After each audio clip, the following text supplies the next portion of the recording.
Assalamualaikum warahmatullahi wabarakatuh. Perkenalkan, nama saya Nanang Durrahman, salah satu dosen tetap pada program studi Manajemen Informatika STIMIK DCI dengan NIDN 2408099102. Pada kesempatan kali ini, saya akan menyajikan sebuah video pembelajaran atau pengajaran di mana video ini merupakan pernyataan diri dosen pada unjuk kerja Tridharma Perguruan Tinggi atau PDD UKT-PT pada bidang pengajaran. Video ini merupakan salah satu syarat untuk mengikuti sertifikasi dosen. Mata kuliah yang saya bawakan adalah sistem multimedia. Mata kuliah ini adalah mata kuliah wajib dengan bobot 2 SKS pada semester genap. Mata kuliah ini terdiri dari 16 pertemuan, 2 diantaranya UTS dan UAS. Pada proses pengajaran perkuliahan, saya menerapkan metode pendekatan DIA, Delivery, Interaction, dan Assessment. Pada metode delivery dalam proses perkuliahan, saya menyampaikan materi atau mentransfer materi kepada mahasiswa mencakup materi yang telah disampaikan yang tersusun berdasarkan RVS sesuai dengan capaian-capaian yang telah diharapkan yang didukung dari berbagai referensi, salah satunya buku yang saya tulis bersama dosen lain dengan judul Pengantar Teknologi Multimedia. Selain itu, materi kuliah juga disimpan pada website nanangdurrahman.com serta channel YouTube Nanang Durrahman. Pada proses interaksi, saya selaku dosen, mahasiswa diperbolehkan bertanya ketika di kelas maupun di luar kelas. Apabila bertanya lebih lanjut, dapat melalui WhatsApp group yang telah dibuat bersama mahasiswa. Dan pada akhir perkuliahan, ada evaluasi berupa penilaian yang akan diberikan kepada mahasiswa, baik berupa tugas, kuis, maupun evaluasi dalam bentuk UTS dan UAS. Mata kuliah sistem multimedia ini adalah dirancang untuk memberikan pemahaman mendalam dan keterampilan dalam mengembangkan sistem multimedia. Adapun capaian yang diharapkan pada mata kuliah ini, mahasiswa mampu 1. Menerapkan pengetahuan berdasarkan prinsip sistem multimedia untuk tujuan menganalisa dan pemecahan masalah. Kedua, mampu memahami dan menyadari pentingnya multimedia dan memiliki kemampuan untuk menerapkan teori dasar multimedia.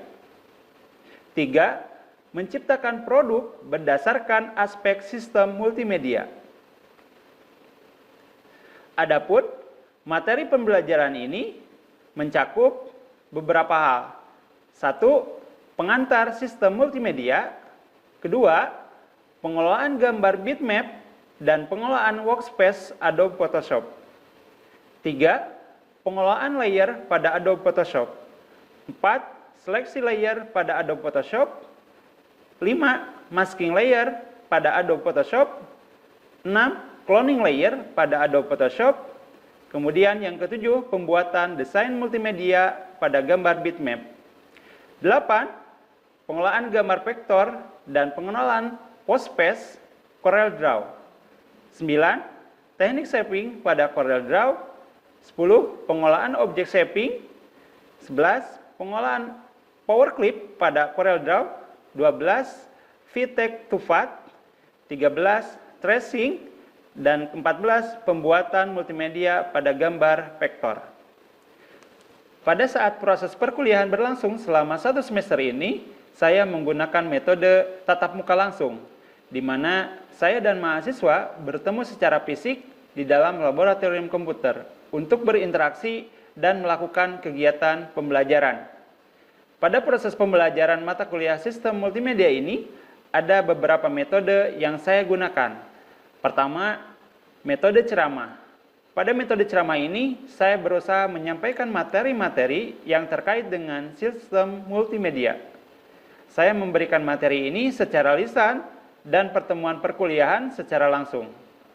Kedua, praktikum. Pada metode praktikum ini, mahasiswa diharapkan untuk mampu mengikuti tahapan demi tahapan dalam melakukan proses desain multimedia. 3. Diskusi atau tanya jawab. Pada metode ini, mahasiswa diharapkan dapat menggali materi pada saat sesi diskusi atau tanya jawab. Ini berlangsung di awal perkuliahan atau di akhir perkuliahan. Keempat, metode Student Centered Learning atau SCL. Pendekatan ini, pembelajaran menempatkan mahasiswa sebagai pusat kegiatan belajar. Mahasiswa didorong untuk selalu aktif, mandiri, dan bertanggung jawab terhadap pembelajaran mereka. 6. Project Based Learning atau PJBL. Nah, model pembelajaran ini menjadikan mahasiswa sebagai subjek atau pusat pembelajaran, menitik beratkan pada proses belajar yang memiliki hasil akhir berupa produk. Adapun untuk interaksi dosen dan mahasiswa, saya melakukan dengan beberapa cara. 1. Meminta mahasiswa untuk mengungkapkan pendapat di dalam kelas. Kedua, meminta mahasiswa untuk mengajukan pertanyaan terkait hal yang belum dipahami di dalam kelas. Ketiga, meminta mahasiswa untuk mengerjakan dan menjelaskan jawaban di hadapan dosen dan mahasiswa lainnya. 4. Memberikan kesempatan kepada mahasiswa untuk berkonsultasi terkait materi di luar kelas secara langsung atau melalui aplikasi chatting. Adapun sistem penilaian terdiri dari beberapa komponen. Yang pertama, kehadiran dengan bobot 20%. Kedua, proyek dengan bobot 10%. 3, kuis dengan bobot 5%. 4, tugas dengan bobot 10%. 5, UTS dengan bobot 20%. Dan yang terakhir, UAS dengan bobot 30%. Komponen dan bobot penilaian ini diinputkan pada sistem penilaian akademik kampus melalui nilai.stimik.ac.id. Demikian deskripsi mengenai mata kuliah sistem multimedia ini. Untuk melihat secara langsung bagaimana proses belajar mengajar pada mata kuliah ini, saya menampilkan video rekaman pembelajarannya. Wassalamualaikum warahmatullahi wabarakatuh. Assalamualaikum warahmatullahi wabarakatuh. Waalaikumsalam warahmatullahi wabarakatuh. Selamat siang teman-teman semuanya. Bagaimana kabar hari ini? Alhamdulillah. Baik, sesuai yang sudah kita rencanakan bahwa hari ini kita masuk ke pertemuan perkuliahan sistem multimedia pada pertemuan ke-9. Sebelum kita memulai perkuliahan, mari kita berdoa terlebih dahulu. Berdoa dimulai. Berdoa selesai. Baik, sebelum kita mengawali perkuliahan, kita lakukan absen terlebih dahulu. Silakan teman-teman kartu KTM-nya dipersiapkan, kemudian nanti setelah bergiliran ke depan.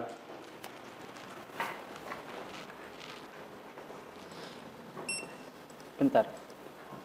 Udah.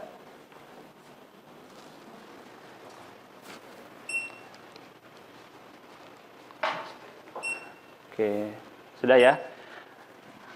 Ada yang belum absen, tidak bawa kartu KTM? Ada. Siapa? 05. Oke. Oke, udah ya.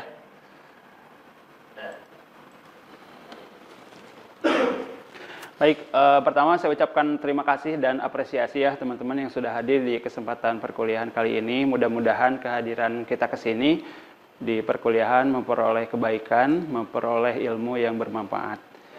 Dan kita doakan yang belum bisa hadir gitu ya di perkuliahan, mudah-mudahan nanti pertemuan berikutnya bisa hadir bersama kita semua. Baik, teman-teman semuanya, kita masuk ke materi. Hari ini kita akan membahas mengenai pengelolaan gambar vektor dan pengenalan workspace CorelDRAW. Nah, adapun tujuan pembelajaran di pertemuan kali ini, yang pertama adalah mampu memahami konsep dan konsep dasar dari gambar vektor. Kemudian yang kedua, mampu mengidentifikasi gambar berbasis vektor. Yang ketiga, mengidentifikasi software pengolahan vektor yang tepat. Dan yang terakhir, menerapkan penggunaan gambar vektor ke dalam sebuah produk. Ada yang masih ingat nggak pertemuan sebelumnya kita membahas apa? Silakan. Itu mengenai bitmap. Bitmap. Oke. Apa saja bitmap itu? Yang Itu merupakan gambar yang susun dari pixel-pixel. oke. Nah, di pertemuan kemarin juga kita juga coba mendemonstrasikan gitu ya dalam bentuk praktikum software yang digunakan untuk pengolahan gambar bitmap. Ada yang masih ingat nggak software yang digunakan software apa saja? Izin menjawab, Pak. Silahkan Risma. Yang familiar itu Adobe Photoshop, Pak. Oke, jadi terima kasih ya Risma dan Arif, kasih aplaus. Iya betul ya. Jadi pertemuan kemarin kita sudah membahas mengenai bitmap. Jadi bitmap, kemudian software yang kita gunakan adalah Adobe Photoshop, gitu ya. Nah, saya ingin mengawali dari pembelajaran kali ini dengan melihat ilustrasi dari gambar di layar. Teman-teman, ini gambar sepatu. Sepatunya nggak ada merek. Nah, kita ketahui merek itu kan biasanya berbentuk logo. Ya, nah kira-kira nih ketika teman-teman dikasih pilihan, mau nggak menggunakan produk sepatu yang tidak ada mereknya? Tidak. Alasannya apa? Kurang pede. Kurang pede, gitu ya. Nah, coba bandingkan dengan sepatu yang ini tanpa merek, ada mereknya. Teman-teman tahu nggak ini merek apa? Nike. Kenapa kalian bisa tahu bahwa ini merek Nike? Padahal nggak ada namanya, hanya logonya aja. Branding. Kesimpulannya apa? Antara gambar yang sepatu yang tidak pakai merek dengan ada yang pakai merek. Terkait dengan gambar nih. Gambar akan memberikan nilai tambah terhadap sebuah produk. Salah satunya adalah apa? Logo. Gitu ya, logo centang ini. Maka kekuatan terbesar itu adalah sebetulnya branding. Nah, salah satunya adalah logo. Itu adalah produk dari multimedianya. Nah, konsep dasar dari sebuah gambar sebetulnya ada dua, teman-teman. Tadi gambar bitmap yang sudah kita pelajari di pertemuan sebelum-sebelumnya. Kemudian ada gambar vektor yang hari ini kita akan mulai bahas. Gitu ya. Nah, karakteristik dari sebuah gambar vektor dan bitmap adalah kalau vektor itu ilustrasi, abstrak. Nah, kalau bitmap itu adalah nyata. Contohnya, kalau nyata itu adalah apa? Gambar yang dihasilkan dari kamera, dari handphone kalian. Nah, itu adalah gambar bitmap. Nah, kalau gambar vektor, sama seperti halnya yang tadi, logo Nike. Itu kan ilustrasi. Gitu ya, dan dibuat menggunakan software. Gitu ya. Jadi, nanti ke depan, pertemuan ke depan juga, nanti kita akan mengelola gambar vektor dalam bentuk ilustrasinya. Nah, ciri-ciri dari gambar vektor yang pertama adalah tersusun dari kurva, gitu ya. Jadi nanti ada titik, ada answer point, gitu ya. Jadi kalau di software itu ada answer point, poinnya titik biasanya itu ditandainya. Kemudian yang kedua bersifat resolution independent. Nah, resolution independent ini adalah resolusi yang tidak mempengaruhi terhadap kualitas. Jadi kalau gambarnya kecil, gitu ya, gambarnya kecil, vektornya gambar kecil, gitu ya. Kemudian mau diperbesar, ya, sebesar meteran lah gitu.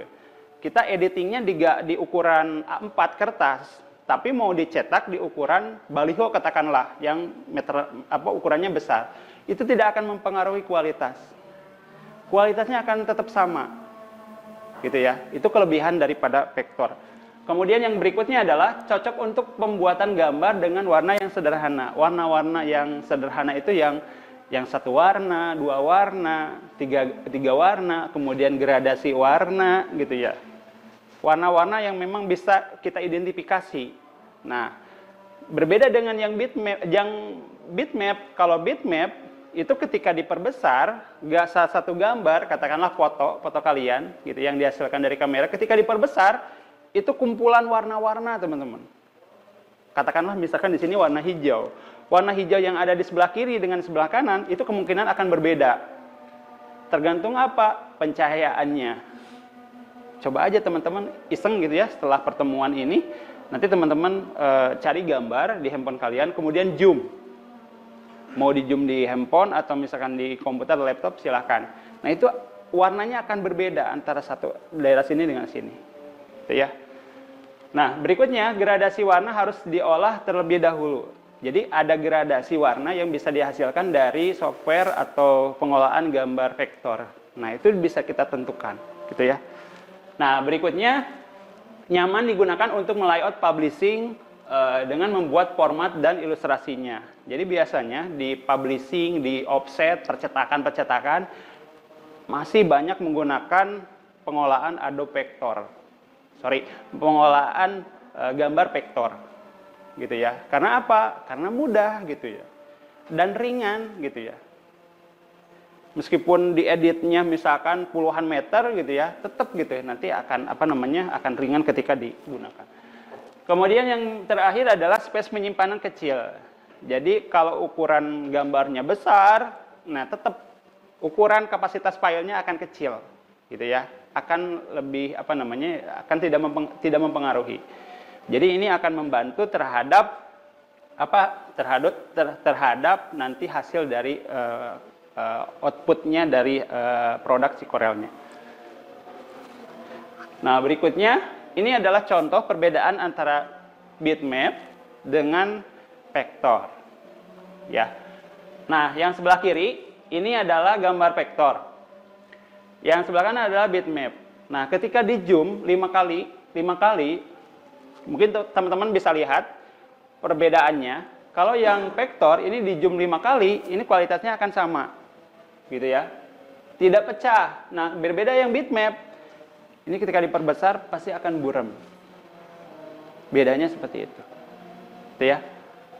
Nah, ini juga sama. Coba, yang vektor yang mana? Yang A, yang atas. Yang bitmap itu adalah yang B, yang di bawahnya. Terlihat. Padahal kan warnanya sama tuh. Warna kuning, putih. Harusnya kuning dan putih, dua warna. Tapi ketika di trace atau dipecah dari bitmap, ini akan menghasilkan banyak warna. Makanya ini yang tadi disebut warna vektor itu sangat sederhana. Sederhana itu warnanya misalkan nggak terlalu banyak lah. Nah, kalau bitmap, bisa lihat teman-teman. Itu jadi banyak warnanya. Padahal warna dominannya ada warna hijau dan warna kuning dan putih. Nah, sampai di sini dulu. Ada yang mau ditanyakan nggak? Silakan, Sandi. Apakah bisa menggabungkan antara file bitmap dan file custom? Baik, pertanyaan sangat bagus. Kasih aplaus dulu. Gambar bitmap dengan gambar vektor itu bisa digabung. Bisa digabungkan. Mungkin teman-teman nggak sadar ketika era pemilu kemarin, banyak baliho-baliho, spanduk-spanduk. Biasanya kan kalau baliho itu kan ada foto calegnya. Nah itu kalau foto itu kan bitmap. Gitu ya. Nah, kebanyakan spanduk itu dibuatnya di pengolahan gambar vektor. Karena apa? Biar mudah. Gitu ya. Berbeda kalau misalkan terpisah. Nah, itu lain cerita lagi. Gitu ya. Misalkan kalau foto bitmap diolahnya di pengolahan gambar bitmap bisa. Nah, kalau diolahnya di pengolahan gambar vektor, nah berarti itu bisa memungkinkan untuk digabungkan, gitu ya. Tidak hanya spanduk, brosur juga sama. Kalau brosur kampus, salah satunya pasti selalu ada foto. Buat apa? Buat dokumentasinya, gitu ya. Baik itu foto gedung atau kegiatan kemahasiswaannya dan lain-lain. Seperti itu ya, Sandi. Oke, nah kita masuk ke software yang digunakan untuk pengolahan gambar vektor. Apa saja sih? Nah, vektor juga ada dua jenis, teman-teman. Ada vektor 2 dimensi, kemudian ada vektor 3 dimensi. Nah, yang 2 dimensi biasanya menggunakan CorelDRAW dan Adobe Illustrator.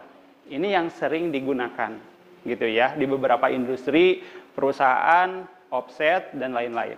Nah, kemudian untuk 3 dimensinya ada Maya 3D, Strata 3D, ULID, Swift, dan sebagainya. Gitu ya. Nah, yang akan kita pelajari di semester pertemuan kali ini, semester sekarang ini adalah yang 2 dimensi. Gitu ya. Nah, kita nanti akan belajar mengenai pengolahan gambar vektor pada workspace CorelDRAW. Nah, ini adalah contoh software ya pengolahan gambar vektor dari CorelDRAW. Silakan teman-teman dibuka CorelDRAW-nya di komputer kalian.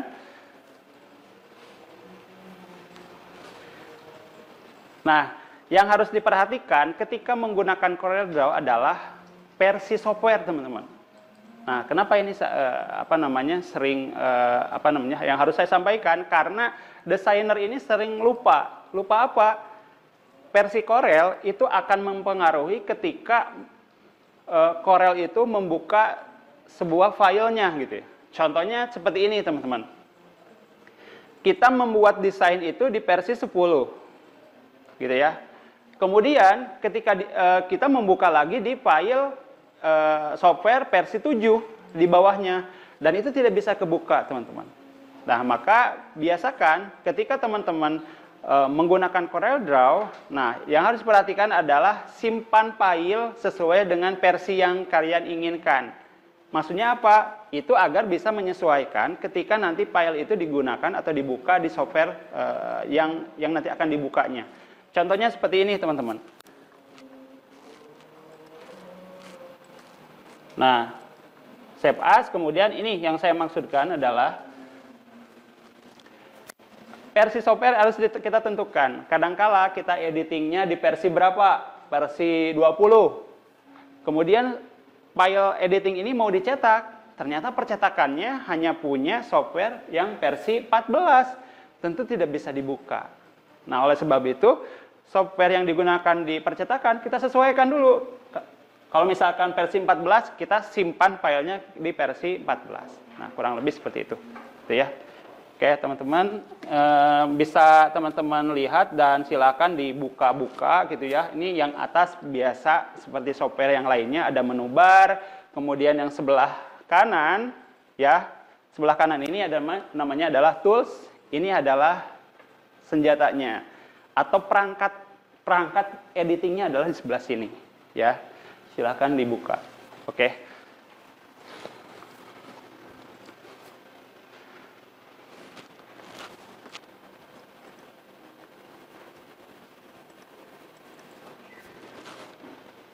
Oke, teman-teman, itu saja barangkali materi kita di pertemuan kali ini. Tapi sebelum kita tutup, kita coba evaluasi dulu ya. Silakan teman-teman buka kahotnya.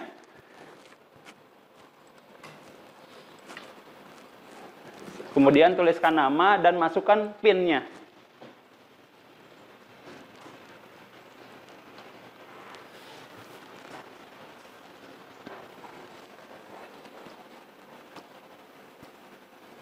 Oke, sudah siap?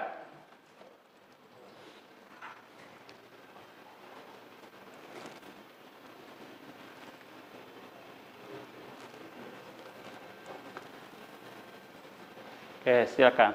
Soalnya berbentuk pilihan, gitu ya. Silakan pilih jawaban yang paling tepat, teman-teman.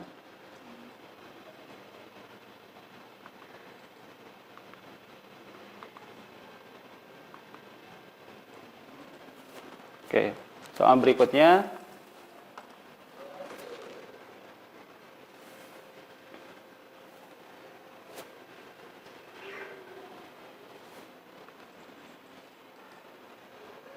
Sudah?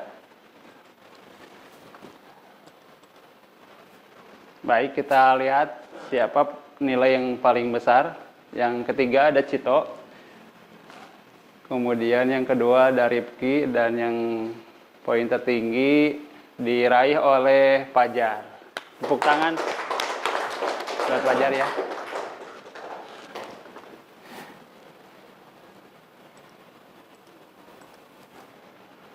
Baik, setelah kita mengikuti pembelajaran ini, kemudian evaluasi, ada yang mau menyimpulkan nggak hasil dari? Oke, silakan Cito.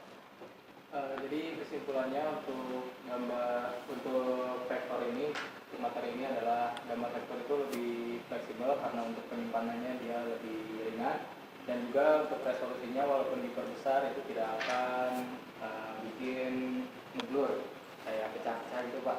Iya. Dan juga bisa digabung sama bitmap, jadi untuk gambar-gambar baliho itu bagus banget. Oke, tepuk tangan buat Cito ya. Jadi semua benar sekali ya. Jadi vektor ini selain kapasitasnya yang sangat kecil gitu ya, juga ketika diperbesar ini tidak akan mempengaruhi kualitas resolusinya. Jadi nggak akan kejadian ngeblur gitu ya. Pasti kualitasnya akan sama gitu ya. Oke, sebelum kita akhiri, saya ingin menutup pertemuan kali ini dengan sebuah cerita. Ada yang tahu nggak ini pianis ini? Nah, ini namanya adalah Joshua Bell. Joshua Bell ini adalah pianis kenamaan, gitu ya, dari kota Washington gitu ya. Dia satu kali manggung, ketika pertunjukan, perform di sebuah panggung, ini sampai ratusan juta, satu kali main.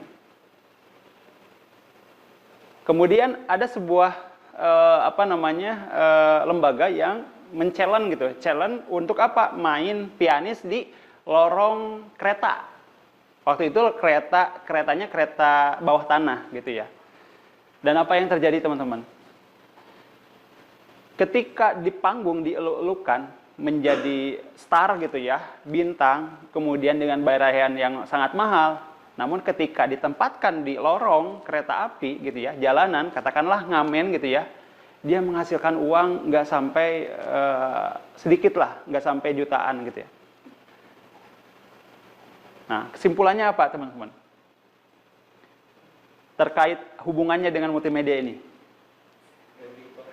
Branding.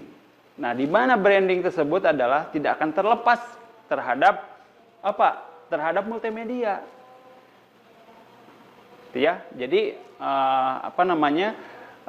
branding ini nanti akan mempengaruhi terhadap kualitas dari produknya, sehingga apa? Sehingga logo, kemasan, packaging itu akan mempengaruhi, akan menambah nilai dari sebuah produk. Nah, kehadiran seorang desainer multimedia di sini sangat penting, teman-teman. Nah, oleh sebab itu, kalian sebagai desainer yang nantinya misalkan mau karir, ya silahkan manfaatkan, optimalkan multimedia ini untuk apa? Untuk meningkatkan branding produk.